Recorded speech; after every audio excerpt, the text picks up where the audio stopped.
Champions, welcome. The squares have aligned in bingo is nigh. It's time for Elden Squares Season 3 action.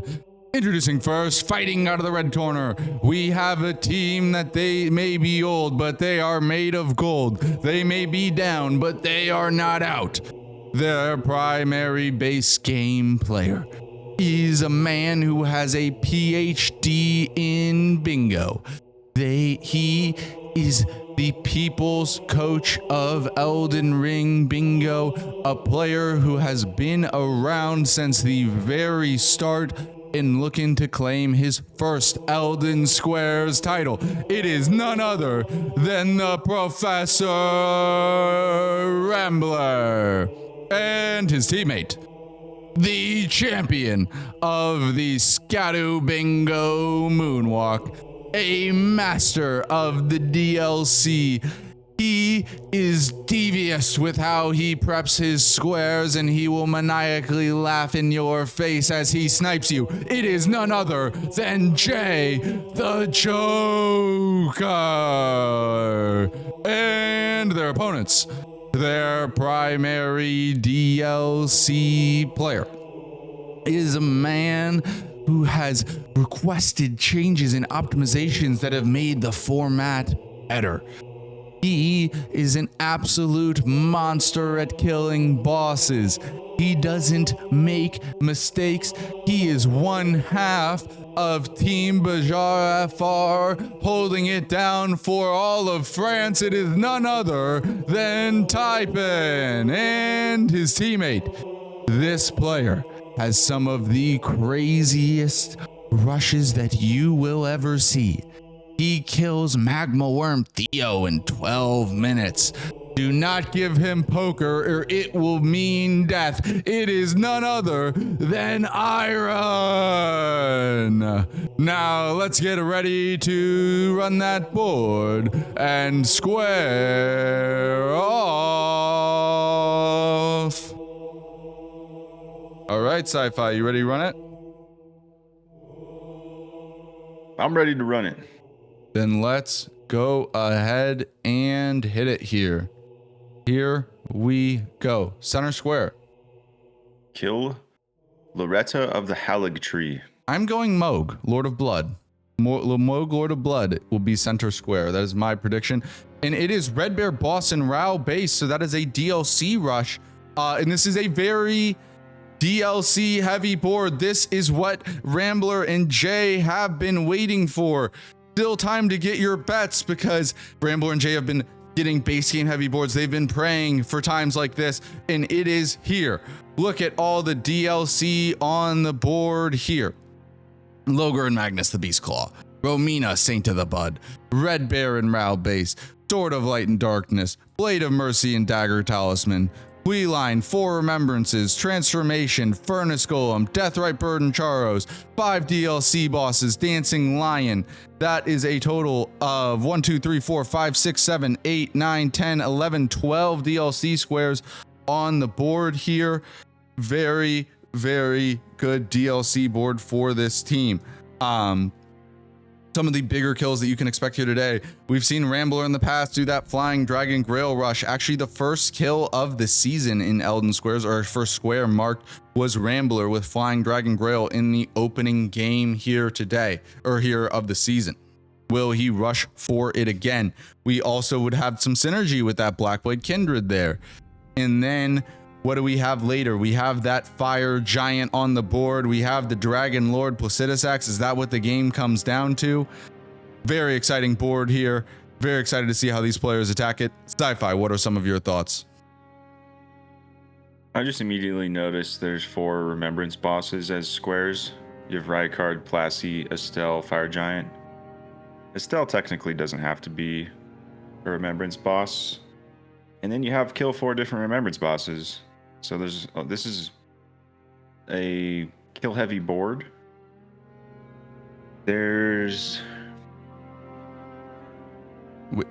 Some rush squares. You can rush Flying Dragon Grail. You can rush Sleeping Golem and Landell. No, there's Sleeping six Golem and six Landell is remembrance actually squares, by the way. 6. Fire Giant, Estelle, it could be remembrance or not.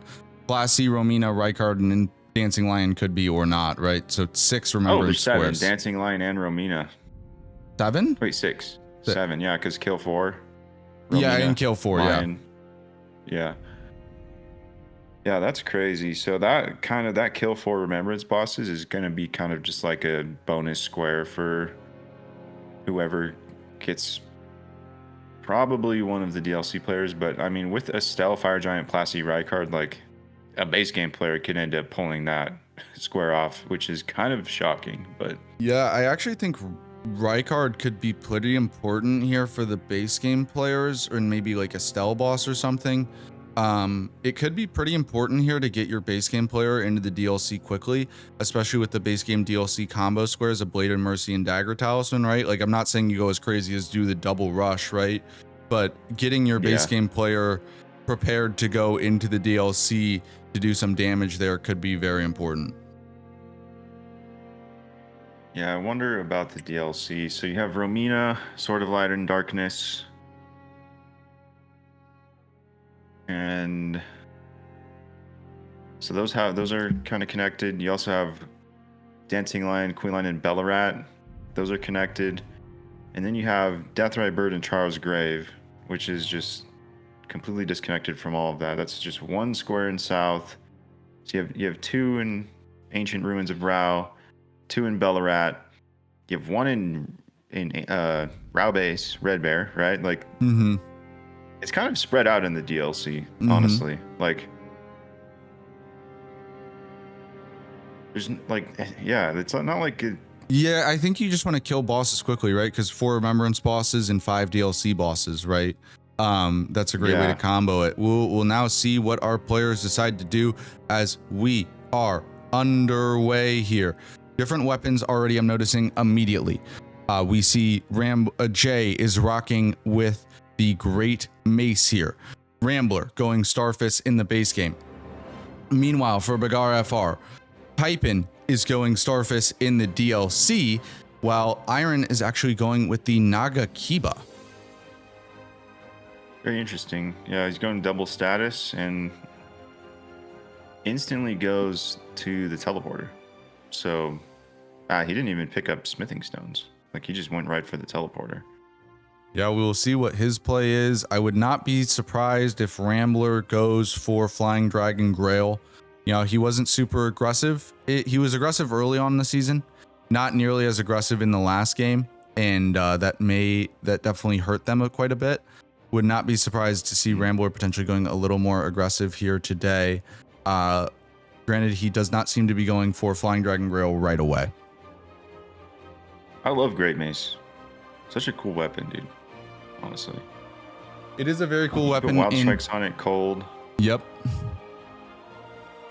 Starfists, though, I feel like Starfists is maybe better for base game. Like, Shura's taken it a few times. It's I mean, obviously it's Starfist. Like, it's Starfist, yeah.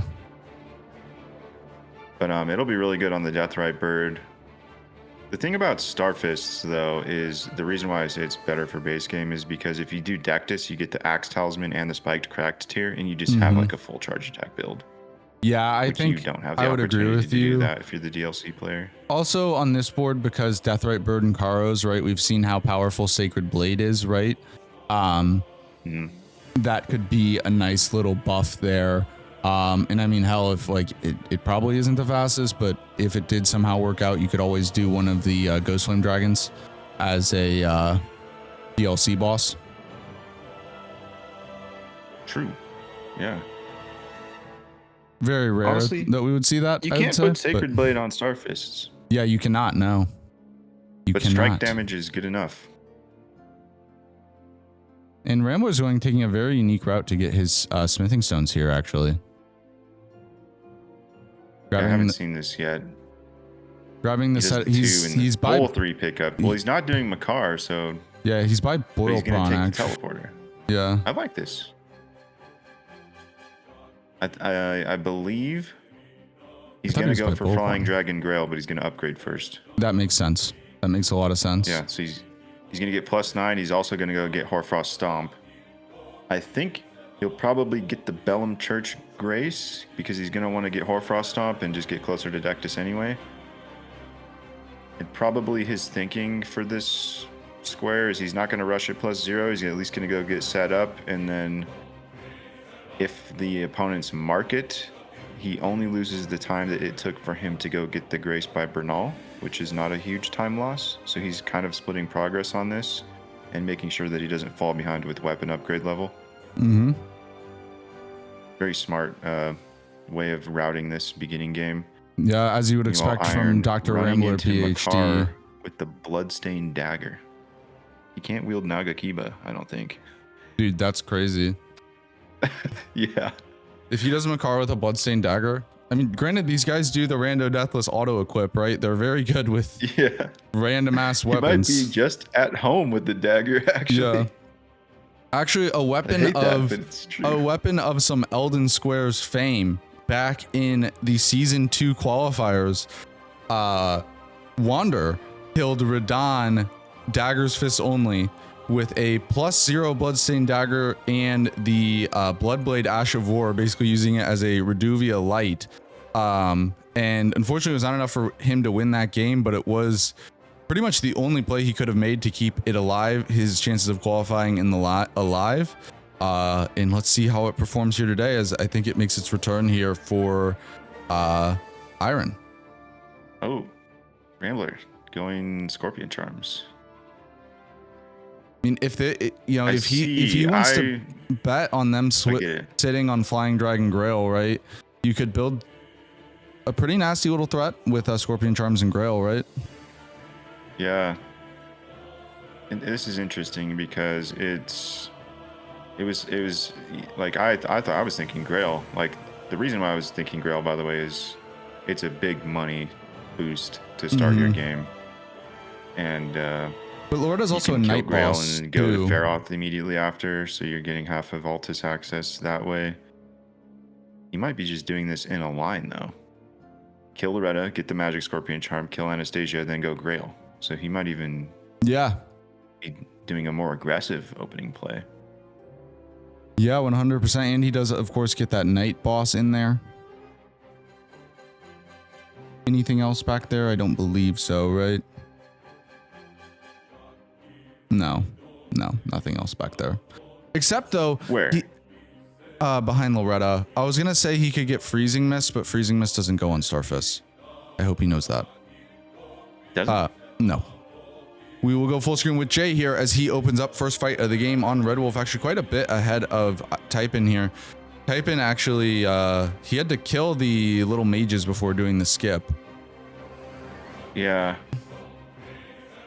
That's one thing. Jay practices this rush a lot, dude. And he hasn't been distracted by Randocalypse, dude. Yeah, this is true. Like me. I've been distracted by Randocalypse. He's in a lot of trouble here, goodness. Though. He gets clipped there. Survives. That is the all-important thing. Scary. Survival, right? Huge stagger. Randocalypse is important. I need to get my 11 kills. Well, Jay is going to just a hit or two away. One more. Jay finishes up the Red Wolf. Typin is in there now, but we got to watch Iron. He is doing Magma Worm Makar with a Bloodstained Dagger. This is +0 damage. It does have Frost. This is wild. Frost Bleed. Rambler's in on Loretta, so we'll go dual screen. We actually saw this in a Crucible match. Nike Euro did an entire game with the Wakazashi running dual status, and he killed Romina. He did this as a DLC player as well. Like, he ended up killing Romina with it. Like, I was really impressed by it. Super unconventional way of playing the game, but I think Iron's just doing this for setup. Yeah, I mean, it should, because he doesn't have the dex to wield his Nagakiba. Maybe going to use the Makar runes to get that dex online. Yeah, and if you're just going to lean on to the double status, like this dagger that has like really fast R1 chains, like, not a bad choice. Yeah. As the charges do come out from Makar, everyone's favorite attack.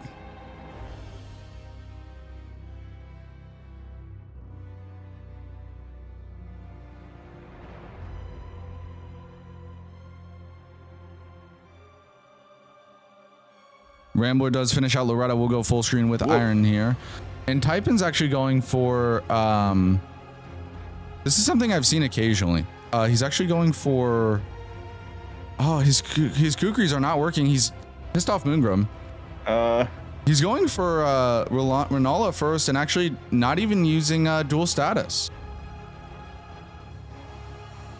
Yeah, well, to be fair, you can't do wild strikes on Starfists. Yeah, and she's very resistant to magic. Either Determination or Storm Stomp if you want the dual status. Very nice Margit there from Jay. This is kind of like one of the differences, I think, of just the experience, because like the Godric Renala rush has been rehearsed to death, and one of the things you want is to one cycle the first phase of Renala. Yes, that is very true. You just save so much time doing that. So like you going to get double status first, like almost everybody does it, and usually people do Renala last after Godric. Yeah, well, part of the reason for that is having health, right? But actually he has plenty of health here. He almost got the one cycle even without, if he would have had double status, he for sure would have gotten it though.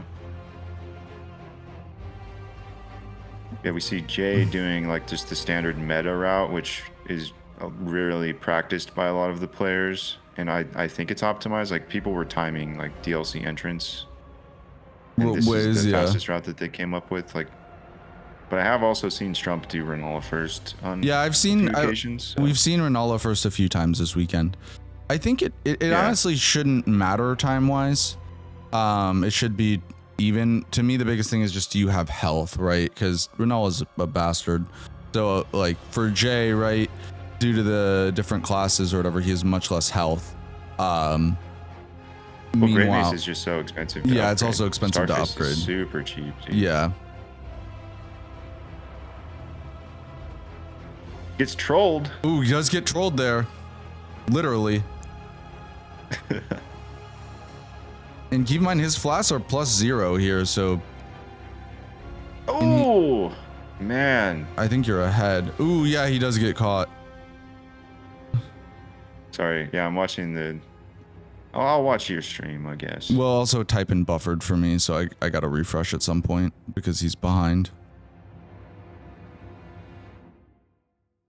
Jay going into the Godric fight, but we're going to stay full screen here with Typen as he goes down. Comet is sure comes out, and he could not get away in time. That's huge for Old But Gold, as now we're going to go with Jay here for the Godric fight.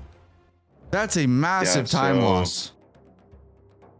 I'm just going to say this. Like, the first time I reacted when I was a little early, it's because he jumped when the Comet Azor was coming in. And I know from experience, if you do that, you're very likely just getting blasted. He got away with it the first time, but he did get smacked with the that's a stars huge as well. You gotta setback. dodge that attack, unfortunately. It's a big setback, yeah. Rambler here is finishing up doing a Nastia in order to get the Sacred Scorpion Charm, and she is not playing around right now. Especially with Starfish, she's not the most fun thing in the world.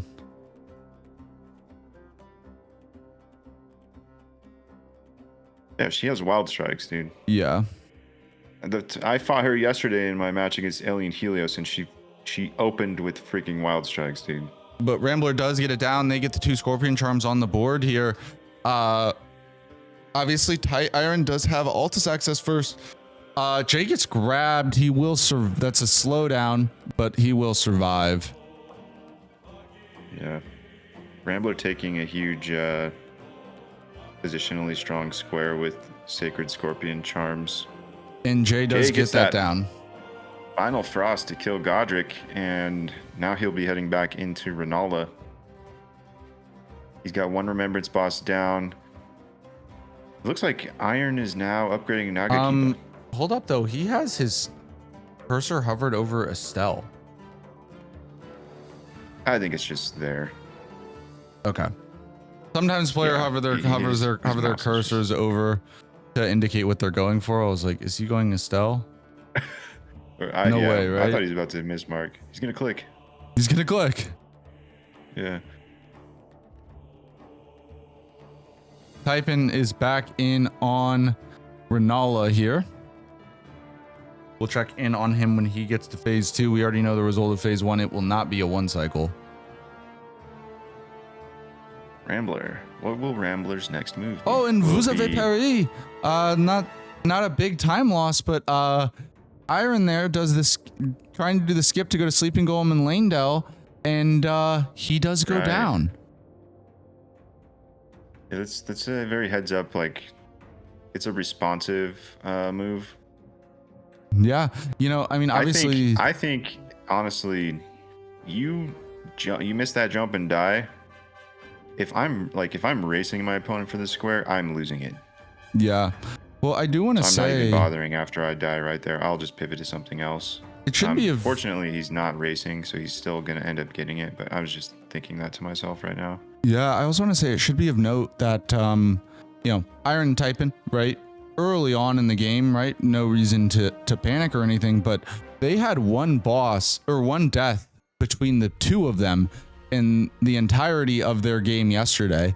Already with 2 deaths here early, right? Does that fluster them? We will find out. Yeah, one of the things that can benefit you the most as a team is having a very strong opening. No incidences, very fast in to start the game. These kind of setbacks actually are kind of like compounding.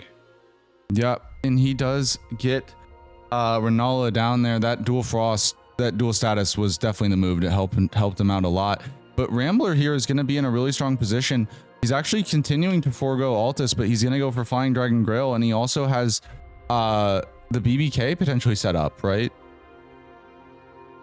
Yeah, I think if you're gonna wait on Altus, this is the way to do it. Go get like 2 or 3 squares that you don't need Altus for.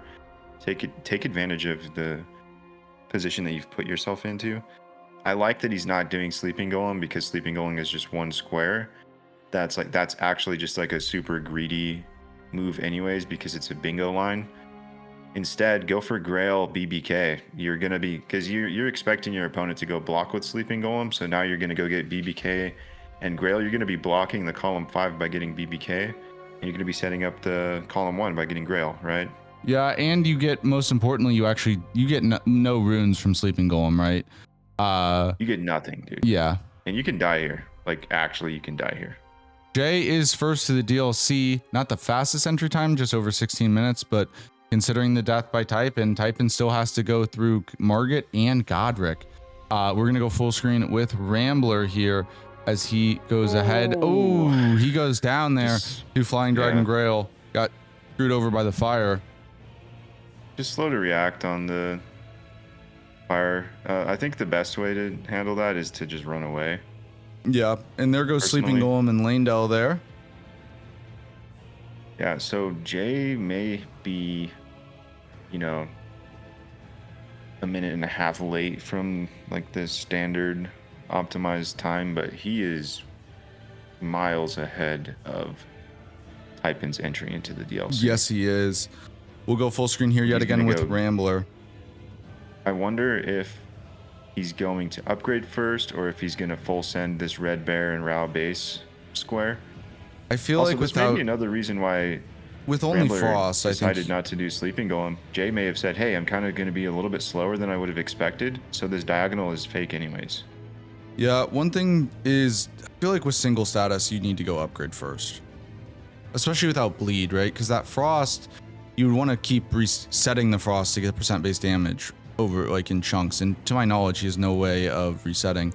And actually, Iron here going, as Rambler, Torrent gets cracked, but Rambler's fine. I don't like running into the fire. If you run away, I've ever since I started running away, I don't think I've been hit by the fire yet. I mean, I'm not saying it's foolproof, but it seems 100 times better. And I've heard that from other players as well. Yeah, Nexus told that to me as well. In Iron here going for Estelle. Hello there, Kalia. How you doing? Hello. Is We it? got the Frenchies today. We got French gaming. I think it's Kalia. Let us know. Kalia? I don't Is know. it Kalia or Kalia? Let us know. Kalia, dude. Kalia. Kalia. Kalia. Dude, don't you ever correct me again. Don't you News. dare correct sci-fi the kind. Have I charmed you? Is that what you're saying here? Yes. You've charmed me with your mods. I did, actually. I admit that. Oh, dude, sometimes I do the little early roll on Godric and get hit by that. Rambler had a very early roll there on Trail, but actually was able to outspace the Stomp. In a big stagger there, with the tail. Rambler might be able to finish this out here. I would have greeted for one more, but it doesn't matter. Rambler does get the bleed on the... Beautifully done. No, he's alive. Rambler? He's alive. Wait, what? He's alive. What? There's no way. Oh. What? And he does the fire move too. I've never seen such a minuscule health bar. All right, he does get him down though. Nicely done there. Type in here finishing up Godric to get into the DLC, but yeah, he's gonna be 3.5, almost 4 minutes behind Jay here because of the death on Renala. Result of the first game was a 13-10 win for tank and top over both of these. That was absolute cinema, dude. What a way to kill what a way. Grail. He could have died there. That Yeah, fire no, move I was so scared. I was so scared he would have died. Jay's going right for the kill. Because yeah, literally on my screen with on our screen looking at Rambler's stream, right? With the because the gameplay is a little bit smaller, I could not even see. Normally you can see like 1 pixel of like the health bar. I couldn't see it at all. It looked like it was gone. He's going right for the kill, not upgrading, and actually it kind of makes sense because Great Mace is expensive to upgrade. Like you're not even going to be able to afford plus 24 anyway. Well, this is a big... Like, if you're not going to be able to afford plus 24, don't even bother. Just put it into health and go get the kill and you'll have money to upgrade after. Well, this is potentially a very big kill here for Jay. We're going to go put him on the big screen here. Let's see if he can carry it out. Dude, can I just say, I love seeing Jay go into the DLC and just rushing a square down because I feel like his playstyle is to go into the DLC and just like prep everything, dude. And you have no clue what he's done, man. And then as soon as you think you're gonna go for a play, he just starts marking squares and beats you on it. Actually, that is a huge tactic in like regular DLC bingo, and that's kind of why he plays that way, I think. I will say the damage here is actually a little bit better than I would have thought. Sometimes getting yellow damage after getting yellow damage on a jump R2 after the frost proc. I mean, with a +9 smithing, that's good. Yeah, that's actually insane. Like the scaling in the DLC is high, right? Yeah, and this is a high scaled boss too. +9 smithing weapon is not enough. Like you're not meant to fight the boss like this. We'll say not that. At all.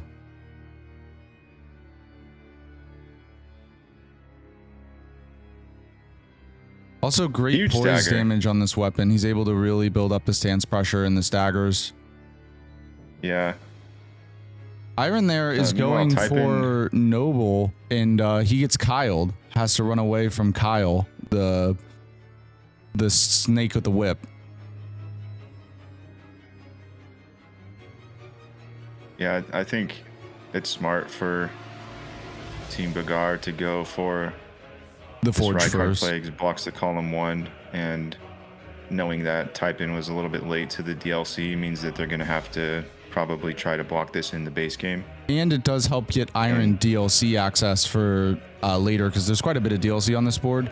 I think it is potentially nice to get your base game player DLC access. So getting a Remembrance down, you need to kill 2 Remembrances to get into the DLC. This way he gets a square and a Remembrance to potentially help out type-in later. DJ gets hit with that big scream, but he doesn't panic. You know what he does? He blocks. Iron here in on that Noble. Scream will just annihilate you, but if you block, you take like literally no damage. I don't know why. I've seen a lot of people die trying to roll away from it. You cannot roll away from it if you're too close. Big bleed block for Iron there on the Godskin Noble.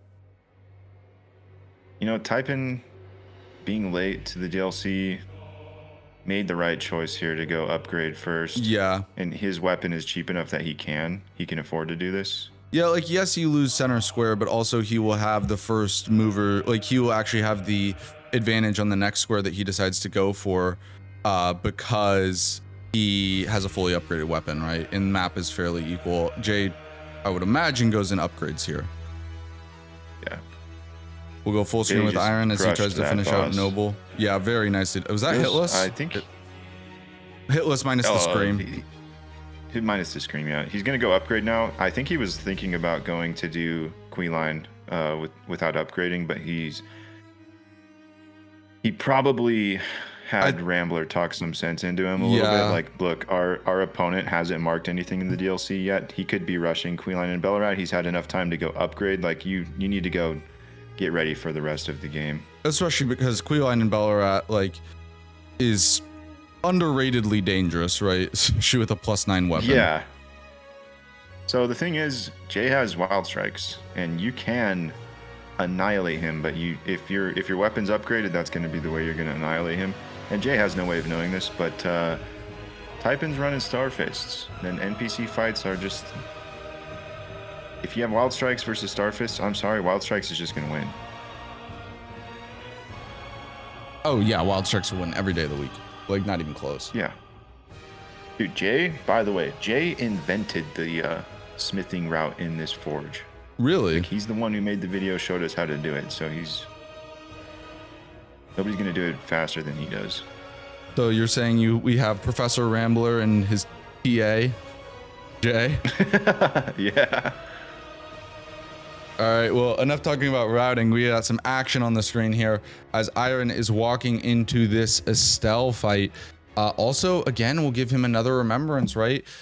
He, of course, has not killed Rykard yet, but with Estelle and Rykard, that would be 2 remembrances and 2 squares, meaning that he would be the first player in the game to have both base game and DLC access. Yeah, Rambler, by the way, just now getting into Altus. It'd be interesting to see where he goes from here. He may go finish BBK, or he might upgrade. He's probably going to upgrade. Yeah, upgrade and then go finish your food on BBK, I would think. Yeah, especially, like, you can hold it for a little bit. I think by the time he finishes upgrading, though, Iron will be done with Estelle, and he'll have a better hold on what his opponent's been doing. These lulls of time in between your opponent's marking a square, you have to play smart around that because you don't know what they're prepping. 100%. You don't want to walk into a snipe. If you go for BBK, technically you would have priority on it, but you go for BBK, even if you don't get sniped on it, if you have 1 death, you're set back so much. But if you do get sniped on it and you're not upgraded, like, it's just like so much worse. And in Iron that scenario, so you just need to play it smart. Iron could be in a little bit of trouble here. He's down to just 1 flask, still half a health bar to go on Estelle. Not a dire situation, but definitely not where you want to be halfway through the fight. Yeah. These unsheaths should be getting good staggers. Well, I believe unless he has an extra blue, he's out of unsheath now. Some good RNG though from Estelle, except here comes good dodge. Now the down slam, very nicely done there by Iron. And a big stagger to reward him. Huge stagger. You know, if he gets a riposte plus bleed here, that'll be very close to killing, if not just doing the job.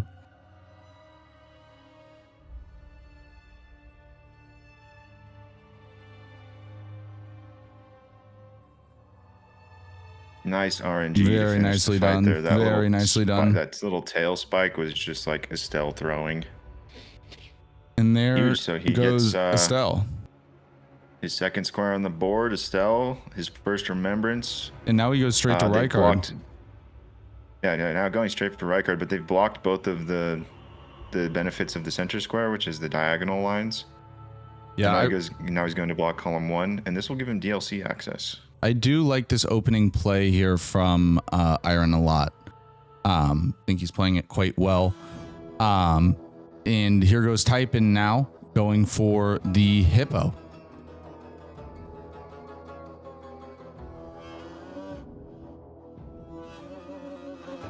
Yeah, killing hippo, good injection of runes. Gives you access to Sword of Light or Darkness and Romina.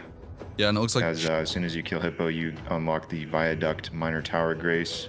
And it looks like Jay is also potentially making his way towards the golden hippo here, as both players now have a plus 25 weapon. Both of the DLC players, they're both maxed out. It's very interesting to me that Jay is not. No, he's actually not. He's going to kill the other bear for DLC bosses. Yeah, 5 DLC bosses. Smart. He does this bear into hippo that gives him 3. Yeah. He probably goes Romina after, if I had to guess. Yeah, it might be. I can see why it's a good play from their perspective, but it might be a little greedy. I don't know that you would anticipate that Iron had already killed Noble before Estelle, right? Because that if they were thinking about the column 1, that block is going to come down pretty quick. Right. Yeah, personally, I feel like very nicely done there by Typin. We'll go full screen with 5 Jay. DLC bosses. He should just run it down, like pick the fastest. Otherwise, if like say you're gonna include Romina into your 5 DLC bosses routing, go kill Romina first or as early as possible. Right? Go get the square. Same thing for Dancing Lion. If you want to put Dancing Lion into your 5 DLC bosses routing, go do that first. Otherwise, if you're not going to do that, just pick the 5 fastest DLC bosses. Because you know what? One thing I will say, Typin might be able to fire back a little bit here, because if Jay goes hippo right after this, Typin gets Romina, and then he could do Lion. That would be 2 squares and 4 remembrances. Yeah. Yeah, that's 3 squares. Plus Queeline and Bellarat, right? DLC. Yeah, Queeline, that's 3 more squares, no? Yeah. That's 4. 4 squares. Yeah, Romina, Lion, Queeline, 4 remembrances. Nicely done there by Jay. If Iron can pull this off execution-wise and timing-wise, this could be a really big play by him, though.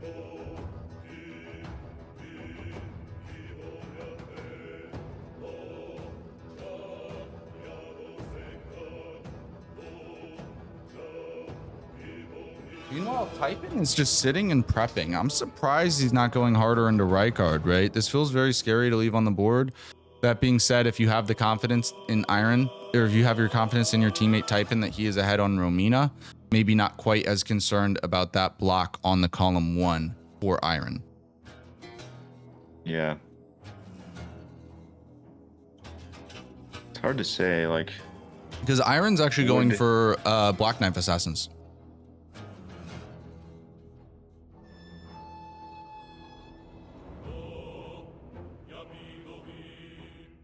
Yeah, I think they could create column 4. Yeah, they could create a real threat on column 4 with Black Knife Assassins, and then if Typin is able to get everything here in Romina, Dancing Lion, Remembrances, and Queeline, right? That's some serious pressure. Rambler going for the BBK. Well, he doesn't even need to do Queeline. He can kill the Deathblight Dancing Lion. Ooh, Typin gets... That was super won't be strange. Remembrances. That wouldn't be the synergistic way of doing it, but technically he can do Romina, Dancing Lion, and Ancient Ruins of Rao. Did Typin just get... That was the weirdest positioning, because he got backstabbed, and then the Black Knife Assassin appeared in the alleyway. It was like he got... It was like a phantom grab. No, they're super glitchy, dude. They're really glitchy. We're going to bring it to the little screen here, because Rambler is fighting the Blackblade Kindred here. And actually, we might be going to the quad in just a second, as Jay's going into the hippo and Typin is going into Romina most likely. So let's go ahead and bring it to that quad screen so we can see all 4 of these fights on the big screen. 4 fights at the same time, only in Elden squares. Only here.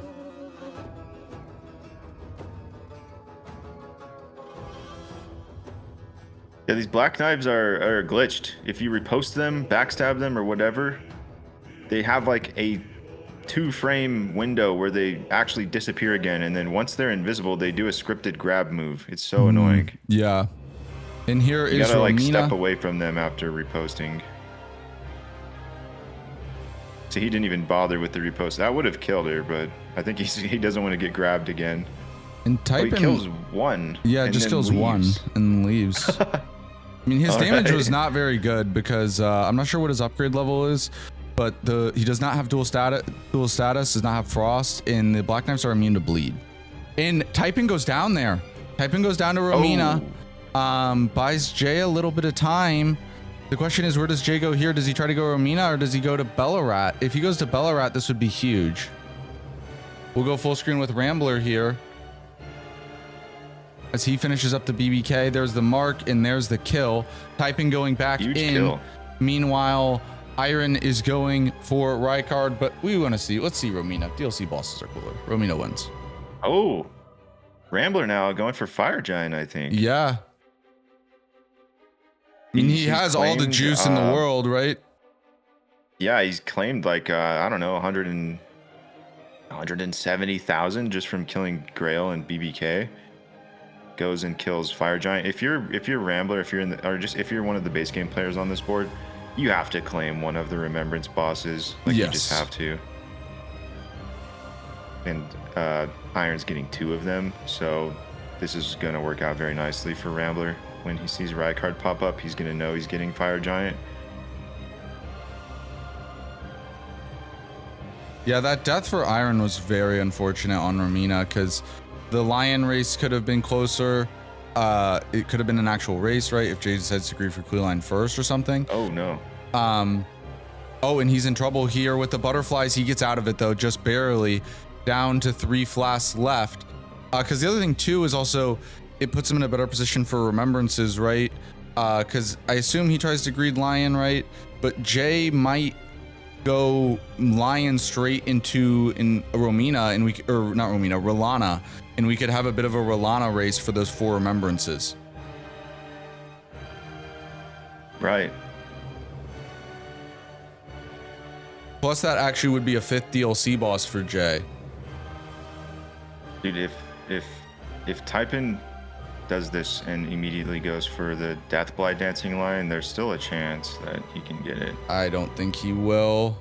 That guy sucks. And I also don't know if they know the Scadu Bingo tech about running away from the frogs, right? When he goes into the Deathblight phase, if you immediately hop on Torrent and run to the edge of the arena, you can you can get out of the frog's aggro range, and then it kind of sucks because you have to fight the lion in the back of the arena, but at least there are no Deathblight frogs, right? Dude, I just would not doubt their boss execution. I mean, I don't doubt their execution. I don't doubt. It just, dude, I mean, damn frogs. Come on, dude. Like, they do deathless auto-equip randomizer all bosses. Like, I'm sure he's fought Deathblight. Yeah, and they probably caves, right? They probably nope out a Deathlight Lion just like any sane man would do. Very nicely done. They're 2 different not remembrances. Sane. They're crazy. 2 different squares go down basically at the exact same time. Romina and Rykard as Bagarre FR have tied the game up at 4-4, but that mark by Typin probably gives Jay some confidence here to greed a little bit and go Queeline first. And that's what he's doing. Dude, he was running 10 endurance this whole time. That's actually terrible. He's running backwards from Romina, who's... Oh my god, is he going Deathlight? We don't know, but well, there goes Queeline and Ballarat. I don't know that I would keep pushing this if I see my opponent mark Queeline. Yeah, Jay just annihilated Queeline, by the way. I don't know what Typin is doing. He went back behind the stairs. I think he went the wrong way.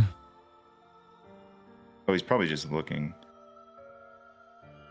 That is an elevator. Oh, he's doing Sword of Light and Darkness. Ah, okay. Yeah. But of course. That's smart. That's smart. Jay's actually just gonna finish 5 DLC pressure creating square, but it is just claiming squares in the area. Jay's gonna get another DLC boss here with Dryleaf Dane so that he can double mark with Lion. Yeah, he did Regalia, Ralva, Hippo. Dane, Now and then Dane. Lion would be the 5th. I could see him doing a night boss potentially to kind of build towards that row 1. Very nicely done there by Jay, but let's go full screen here with Rambler as he is in on the Fire Giant. No, I see Jay doing Rulana. It's a night boss. It's a remembrance boss. And actually type in... He'll double mark on Dancing Lion for remembrances. That'll be his double mark.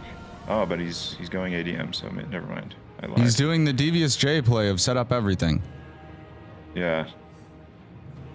And Iron here crazy. is actually going for Sword of Light and Dark, or not Sword of Light and Dark, Blade of Mercy and Dagger Talisman, because he has DLC access.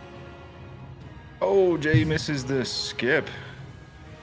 Oh, he landed on a tombstone. Rambler into Not the one phase he wanted 2 to on be the on, Fire but Giant still. here.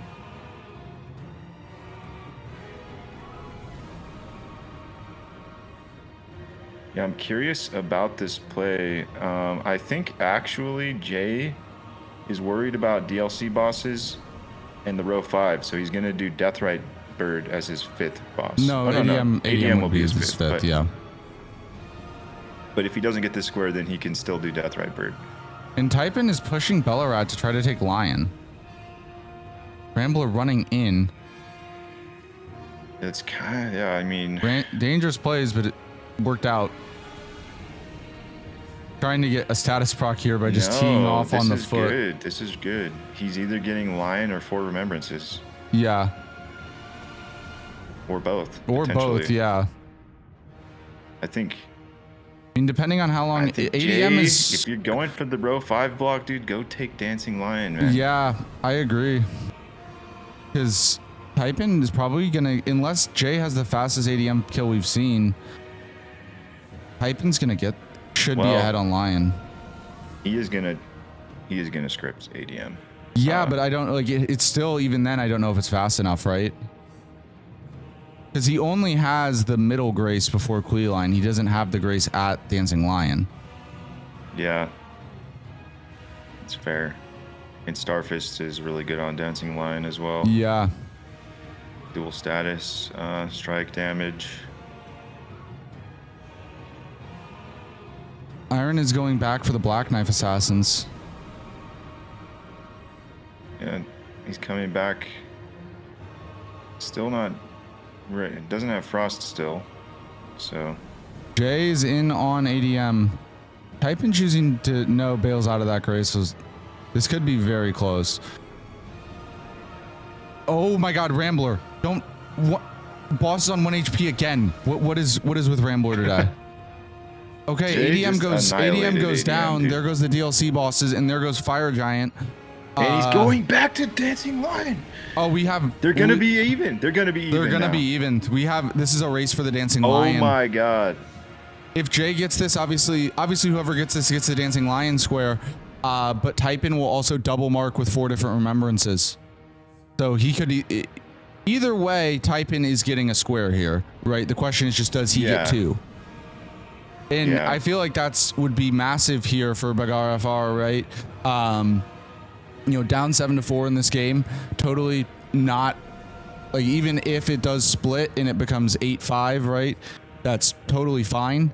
But actually the game could be even, right? Because Rambler's actually working on getting the Sentry Torch for Assassins. He's going to just get sniped on that. So then Iron here finishes Assassins. And then if there is the double mark on this race for Typin, then we have a tie game 7-7.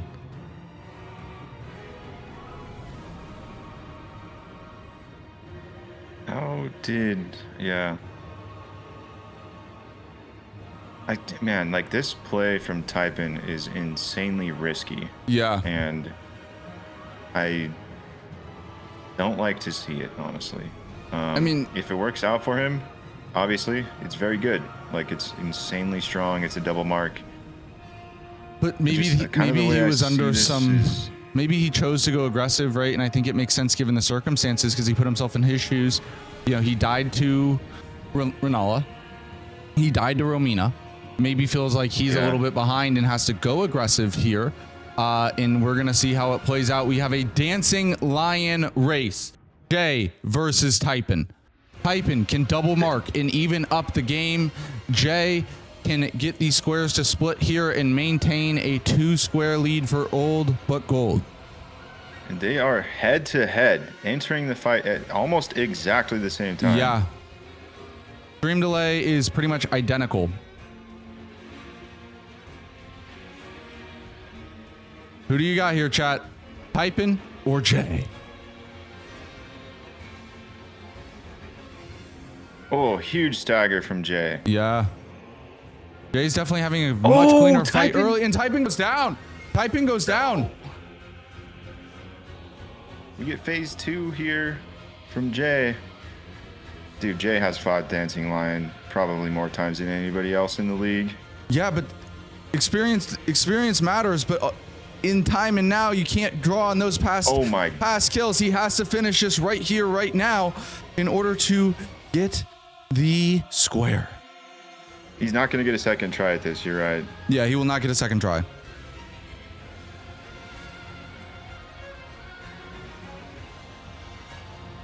And Jay's now nearly dead. Very fortuitous phase transition, actually. Very fortuitous. Yeah. Dude, wind phase is tough, man. I hate wind phase. Jay here is in a lot of trouble. And you know what? Typin's catching, actually. We're going to go to the dual screen here.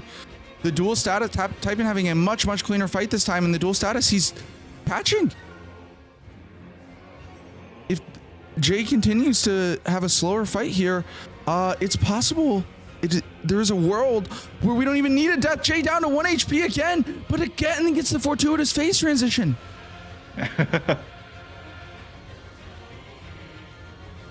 Oh, the face frost.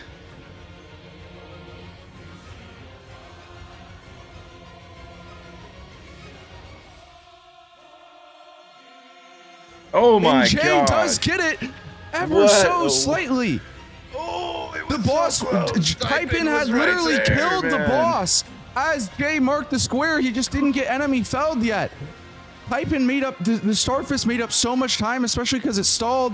Typin just put his hands on his head. He's in disbelief, which I can't blame him. That was a very tough snipe. Could have tied this game instead. Tank and top maintain a 2-square lead. Or sorry, gold but gold. Maintain a 2-square lead. Gold but gold. They're showing us the gold today. They are showing us the gold. And this could be, look, this team started 0-4, right? This was a team who we definitely thought was a potential contender, but a very rough start to the season.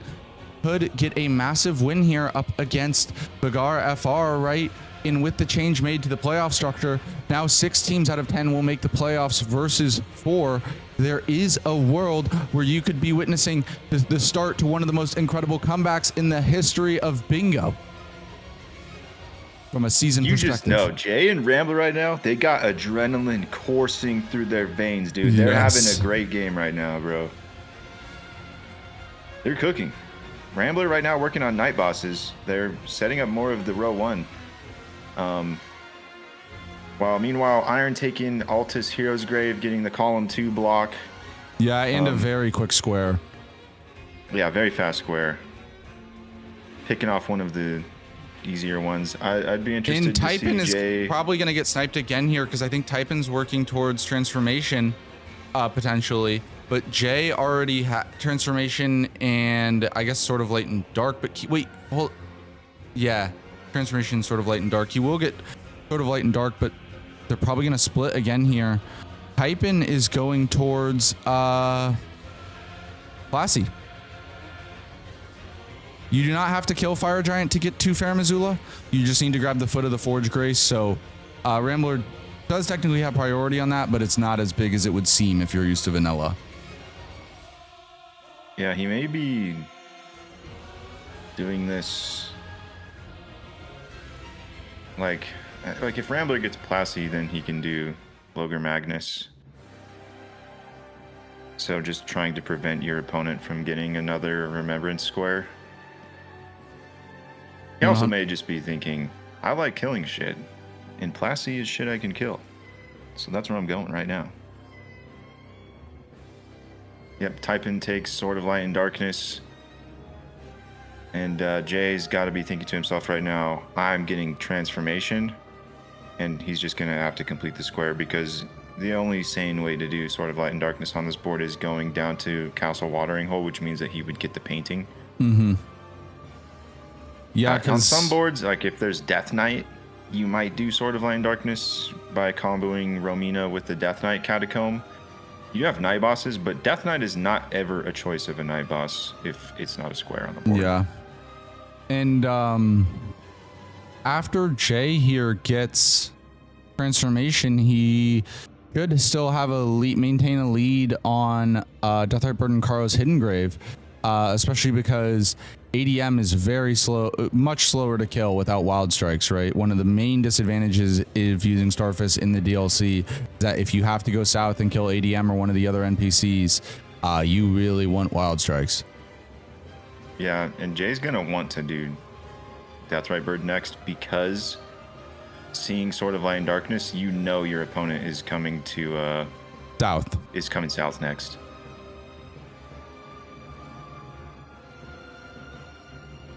He takes off the Highland armor. By the way, one of the coolest armor sets in the game. I really like that one. And he picked it up when he went to go fight Ralva.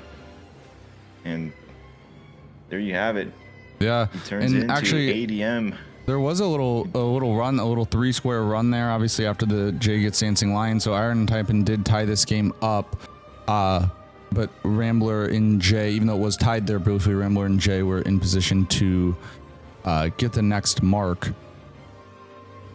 Jay coming here immediately after. Oh my, wait. Oh, I guess I was thinking this would. He's jumping off because he doesn't want. Yeah, he doesn't want the ADM debuff. Yeah, he wants to have actual armor, so he's just taking an intentional death there. We'll go full screen with Type in here.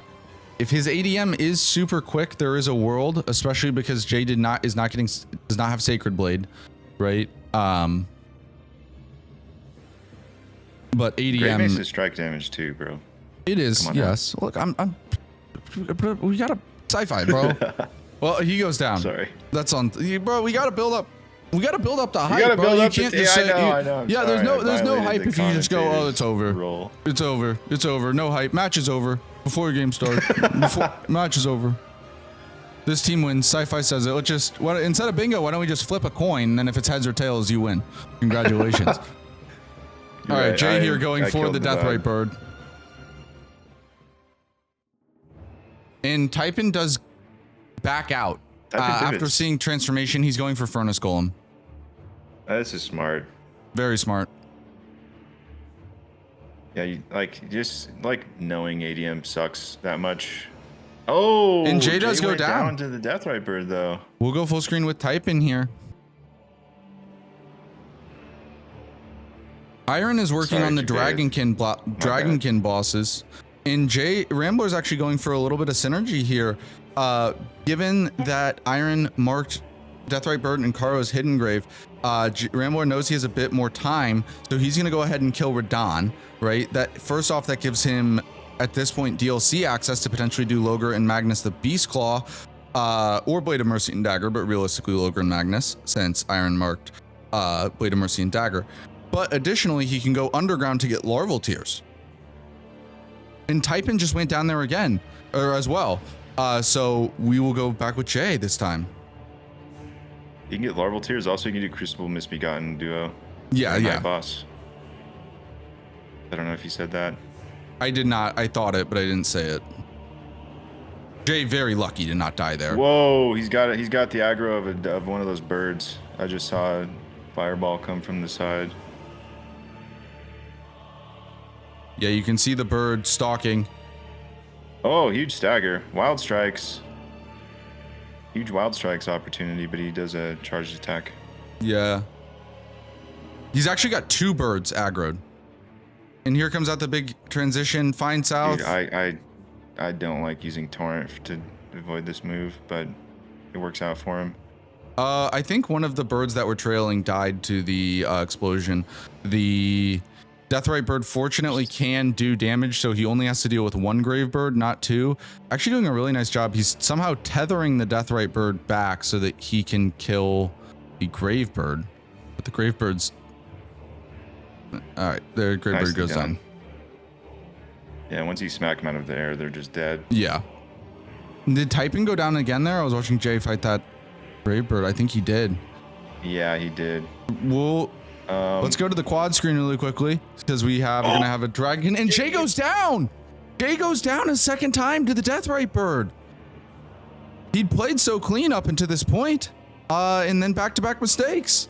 Our old but gold. It was the Gravebird, man. It just threw off is the the pressure of getting their first win on the season, a big upset over Bagarre FR, is it getting to them? It might be the case here. He's going in for a third fight. Third time's the charm. Rambler with an absolutely beautiful Radon there. Iron is about to finish up the Dragonkin soldiers. And Typin, also his third attempt at this Furnace Golem. We might be seeing third time's the charm for both players. Is third time the charm for both Jay and Typin. You can't jump that attack, Typin. I'm sorry. You need to torrent that one. You know, what I would do here for this Furnace Golem, like you do have Starfists. I'm going to go buy the Rotten Winged Sword Insignia and spam R1s until I get that damage buff and then go back to doing R2s. Because this is just a DPS check right here. Yes, it is. They don't get staggered by poison damage, they get staggered by their health being at a certain point.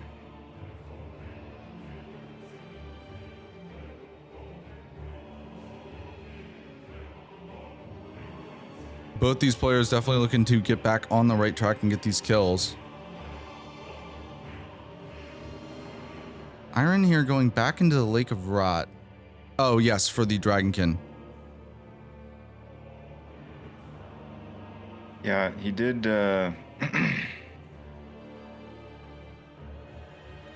He did the one in Shifra by taking the elevator down. I don't know if that's faster than just warping near Crucible Knight Siluria and deeper depths and taking the coffin down and running through Ainsil. Oh, Jay's in a lot of Jay's in hell right here. Oh, he's so lucky. He's so lucky. He literally just tanked that. Yeah, but if he would have landed in the like the star, right, like in one of the trails, he would have died. But he was very lucky to not. I legit thought you would just die if you got hit by the explosion. He does get it down, very nicely done by Jay here. Iron and Typin. Almost in synchronicity with Typin too. He takes down the Furnace Golem at the same time. We're actually gonna go. He takes that down, so we'll go full screen with Iron here as he looks to finish out the Dragonkin soldiers in order to get that square marked on the board and again tie up this game. Looking at the priority here, Jay has priority on Rambler has priority on night bosses. Iron has priority on Blade of Mercy and Dagger. Dragon Lord Plassey is anyone's game. Larval Tears, Rambler has priority, and then Logar and Magnus are also anybody's game here. I think Rambler has a weapon advantage for Plassey. He has dual status, Starfists. As Iron does get that down, there goes two Dragonkin bosses. We have a tie game. Rambler is very close to getting night bosses, though. Coming here, getting a night boss, and there's also a Larval Tier Rune Bear right here. Except, is Jay the one going for I think Jay's going for Larval Tears, actually. Oh, okay. I thought he was running to Logar and Magnus, but no, it looks like Jay's going for Larval Tears. There is the final night boss for Rambler, so there's back 6 night bosses. Again to an 11-10 lead. I think Rambler, it's going to be a Plassey race. Yes. Oh, he couldn't get the warp in time. He got kicked out of the Everjail. Yeah. So this is very, very heads up from Rambler. I think Rambler J. Like, I don't know. Like, Rambler has 2 remembrances down. He could go do Logar Magnus himself. That's probably why he said no to Jay. Yeah. Like, don't worry about it. Go get Larval Tears. I'll do Plassey, and then I can, because they can't do Blade of Mercy Dagger. Yeah, so you can't try to push into all that. 3 of those other squares, right? And Plassy's the one-off that's... I mean, this Plasty race is really potentially for the game here. Yeah. Yeah, actually, I think it's better to not do bird skip in this scenario. Yeah, it is slower Anyways. to do bird skip, actually. I think Iron, I saw Typin pause for a second. He might have been looking, I think he pulled up a map, which players are allowed to do to get to see where exactly where the larval tiers are in the DLC. He's gonna get sniped on this though. Yeah, the thing is, Jay knows all of them by heart. Yeah, Jay knows them by heart. He'll just route them perfectly. And to be fair, I think even if Iron did, Jay had a lead. Like Jay started doing it first, right? Yeah. Sorry, Typin. There's two here. Jay's gonna pick one up by Ralva. There's another one by the church where you fight Queen Line. And then... Oh, and actually, Iron pivots out. This is no longer a Plasty race. Iron pivots out in order to go for Logar and Magnus, it looks like. That could be actually... Well, Jay will get larval tears. So this means that if Rambler doesn't skill issue on Plasty, then they win. If Rambler has an incident here to this as well, right? Yeah, if Rambler has an incident here and somehow Typin's able to, or Iron is able to do Logar and Magnus and then come back and beat him to Plasty, right? That's basically what they need. They need 2 or 3 deaths here from Rambler, realistically. Okay, I like that Rambler's he's just sending it. Like, he can't afford to try to split progress at this point. He just needs to get, like, you cannot let your opponent catch up to you. Like, you need to do a square. Well, we will go full screen with Rambler and the Dragon Lord Placidus Axe. The last game came down to Bale. This game comes down to Plasty. Larval tears should be marked in just a minute, going the way but old but golden. We'll see if Rambler can finish it out.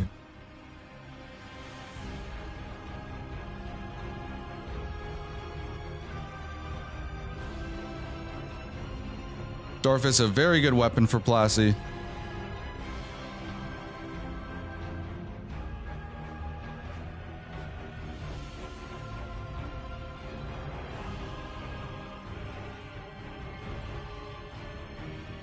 Sci-Fi, what do you think the nerves are like from Rambler? I know he's been very hard on himself this season, and he doesn't know if he's racing or not, but obviously he has to know he has some sort of an opportunity to close out the game and get the win. What do you think is going on in Rambler's head right now? I think he's locked in, dude. He is... I see him not doing like fully charged attacks. He's just doing tap R2s a lot, just getting his DPS on Plasty. Like I said earlier, like their adrenaline has got to be insane. Like even when they just had like a 3 or 4 square lead in mid game. At this point, dude, his heart is racing. The adrenaline is coursing through his veins, dude. You could probably hear his heartbeat from like 10 feet away, dude. He's locked in. This is the moment he needed, man. This game will be actually a massive upset, especially after Iron and Typin just had a nutso game yesterday, man. Yeah, and if there was a team that could ever come back and make playoffs from an 0-4 start, right, it would be a team with the experience of Jay and Rambler, right? And I think particularly for Rambler, getting this kill and ending the game would be the confidence boost that they might need to try to make a run. I don't know if his stagger will get eaten or what. Oh, he gets that stagger. Very nice stagger. Now we just see R1 spam here as he's trying to proc status. Meanwhile, Iron, who would be the man to chase Rambler down, has just killed Magnus. He needs to go do Logar after this.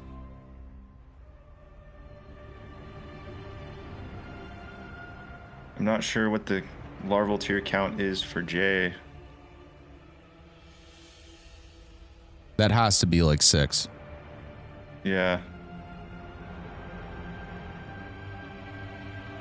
I think I like the way that Ellie did Rambler gets clocked there. Oh, Rambler gets hit.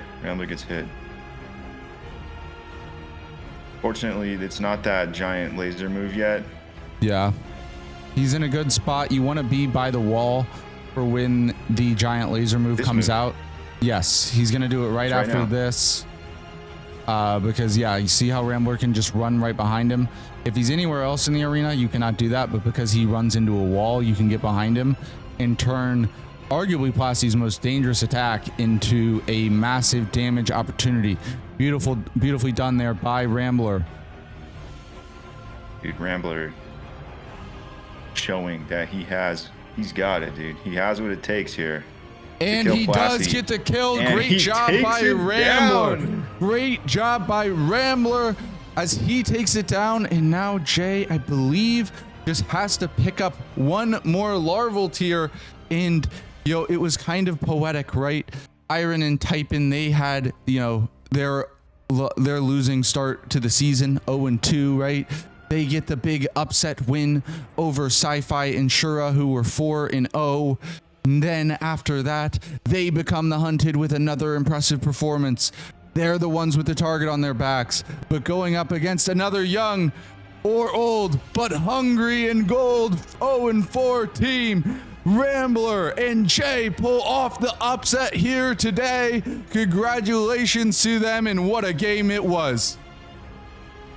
What an insane victory for Old But Gold, man. That is absolutely massive. Yeah, an insane upset victory here. I credit to, I did feel like there was a like they were just no way they go 0-5, right? But there's no way, dude. Yeah, I mean, they were up against literally the team who in their last game played the most impressive game of 2v2 bingo I'd ever seen, right? Hart was feeling like there was a way that Rambler and Jay might be able to pull off the upset, but admittedly, like with every neuron in my brain, it was saying Iron and Typin win this game, but no, it does go the way of Jay and Rambler, Old But Gold. Let's go ahead and bring everyone in. GG's, gentlemen. Hey, GG's. Holy shit.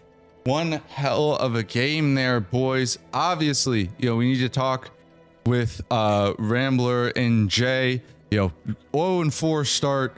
You guys are going up against the team that just had the most impressive bingo performance I'd ever seen in a 2v2. Felt like all the odds were stacked against you here today, but yet here you are, 13-10 winners. How do you boys feel? Feel great. Great.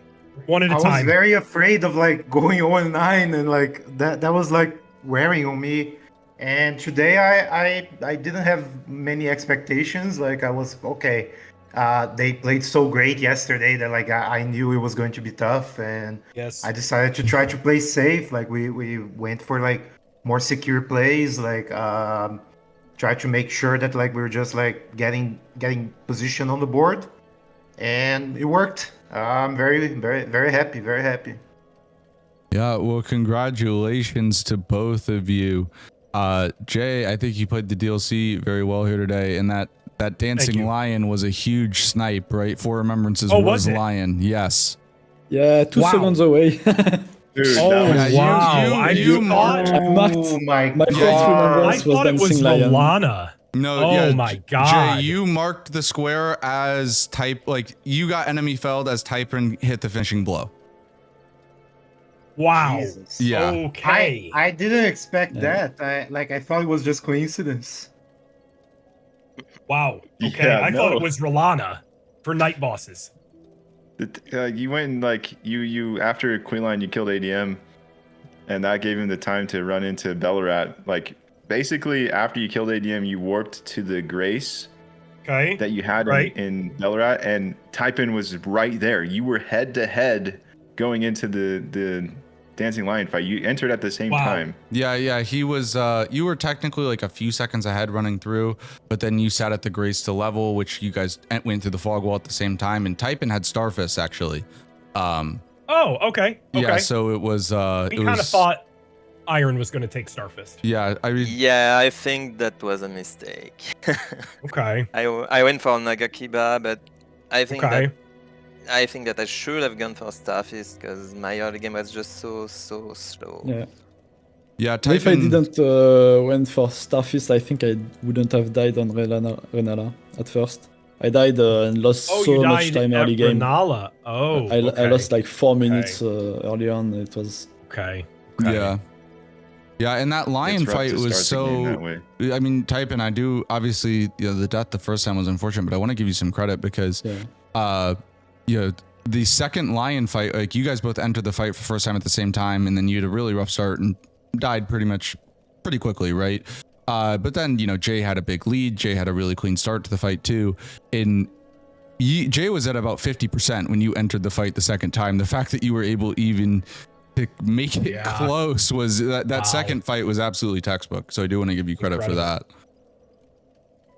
Yeah, thanks. Also, I thought like even though you were late to the DLC, you picked a really strong play, like Romina, Sword of Light and Darkness, Dancing Lion, 4 Remembrance bosses. Like that double mark would have, like getting Dancing Lion and Remembrance bosses would have been a huge shift in the game.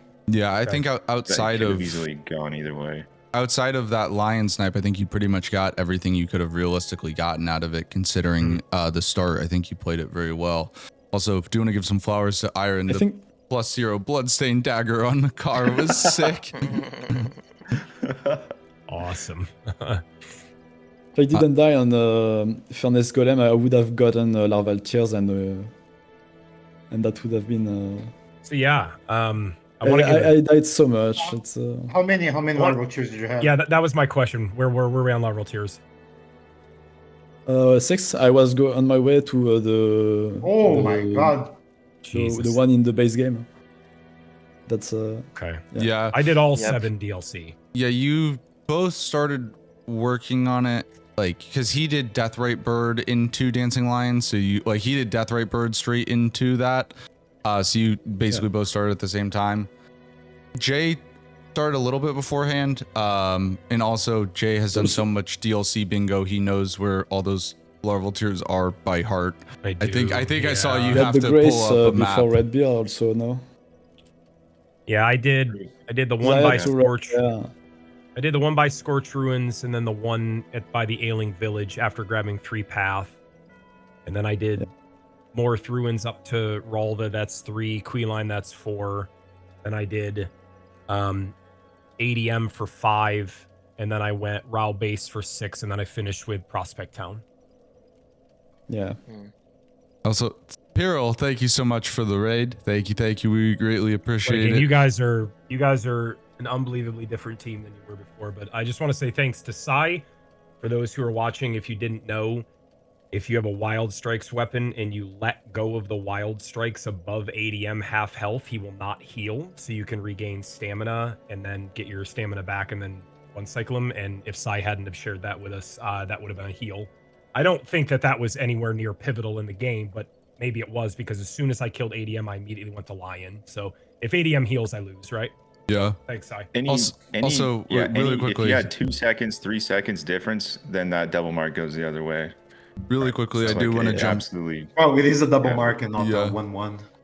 Yeah. Yeah, and then it becomes much dicier, because then I need to go to the GLC, and I may lose Blossy, I guess. I gotta jump in here. It would have been a different game. Yeah, go ahead. Piril, thank you so much for the raid also. And Piril is actually our French commentator. So if you want to see, if you are a native French speaker and want to see the games commentated in French instead of hearing my atrocious American accent, you can go check out Piril. He's a great guy, and we love having a French broadcast. It's so cool that we actually have that. It's so very cool. So just thank you very much, Piril. You're amazing. Oh, really? We have a French broadcast now? That's amazing. We have a French broadcast for Iron and Type and Play. So cool. Anyways, yeah. But for Jay and Rebel, I do have one more question for you. Obviously, what game, right? But it felt almost poetic, right? Because Iron and Typin, they got that big upset against Sci-Fi Insura to jumpstart them. And now they became the hunted, and you get the big upset win. A big hill to climb, but if anyone was able to do it, it would be the experienced gentleman on old but gold. Any thoughts for you guys in the rest of the season? I'll let Jay go first.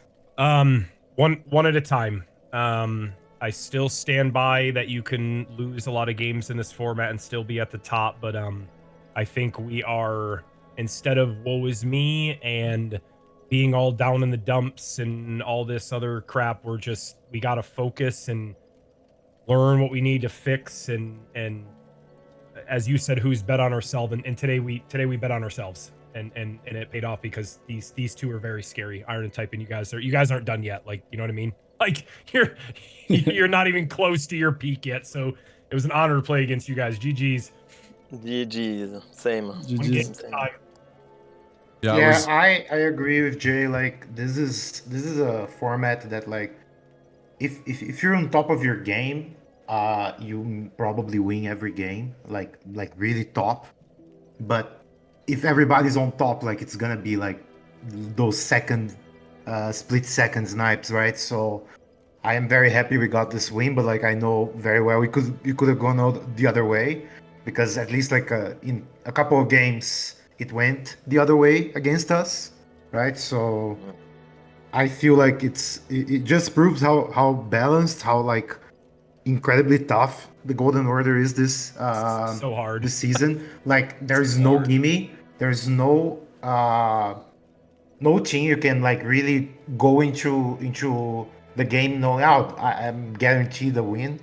Like, it's just like we were with the worst record, and I feel like we played so well today that like if anybody could lose to us, but at the same time we could have lost this game as well, right? So it's so difficult that I think it's just amazing to be in a position where we can make like a great comeback, and that's what we are going to try to do. Yeah. Yep. And One at a time. Who's? And I just want to say, as we do try to build the French connection here in Elden Squares, because it's been wonderful actually to have Ignite integrate with the French speedrun community, right? Us doing random clips, and some of you guys playing bingo. If you guys, if anyone else wants to join us in bingo, you can join Ignite. We have different divisions for players of all skill levels. So whether you're someone who's a very experienced and one of the best players in the world, like Iron or Typin, or you've only done your first playthrough, we have a place for you in bingo. Coaches can help you get up to speed, and we would love to see you as we got a brand new season coming in 2 months, believe it or not. So we'd love to see you join Ignite Discord. Would love to see you there, and thank you all so much. Any final words from any of you guys before we head off? I also want to say thank you so much to Sci-Fi for joining me here today for these first 2 matches. He is also the commentator for the rookie division of Elden Squares, so make sure to check him out for fantastic Elden Ring content as well as rookie bingo commentary. And that's all I got. Just thanks for casting, and I just want to say I appreciate everybody having some faith in a team that goes 0-4 when we're capable of being undefeated, and everybody just tries to build everybody up in this community. So if you're really thinking about joining and you are new, I am like living proof of the whole new shit, and we have your back here. So what a game. Very well said. And again, thank you guys all so much for watching. Love you all. And we will go ahead and get out of here. I'll be back with Ratty Rye. We have 2 exciting games coming up in the Crucible: NVCC and Jurors versus Amp and Falcon, followed by Nike and Mewtwo versus Nessa Netta and the Graphic Truth. So we will see you all then.